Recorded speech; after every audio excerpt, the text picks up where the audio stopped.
Trump के इक़्तिदार संभालते ही दुनिया भर में सनसनी फैल गई।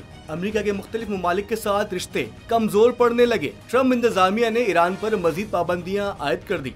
अमेरिकी मीडिया के मुताबिक अमेरिकी सदर की व्हाइट हाउस में वापसी की बात ईरान के खिलाफ ये पहली पाबंदी है जिसमें अमेरिकी महकमे खजाना ने ईरान के तेल के नेटवर्क को निशाना बनाया है। अरब मीडिया का कहना है कि ईरान में पहले से पाबंदियों का शिकार कंपनियों से मुंसलिक अफराद, जहाजों और फर्मों पर पाबंदियां लगाई हैं। अमेरिकी वज़ीर खजाना ने इल्जाम आयद किया है कि ईरान तेल की आमदनी को जौहरी प्रोग्राम, बैलिस्टिक मिसाइल और ड्रोन्स पर लगा रहा है। ईरान अपनी तेल की आमदनी को दहशतगर्द ग्रुपों की मदद के लिए भी इस्तेमाल कर रहा है, लिहाजा गैर कानूनी सरगर्मियों की फंडिंग रोकने के लिए मजीद सख्त इकदाम करेंगे।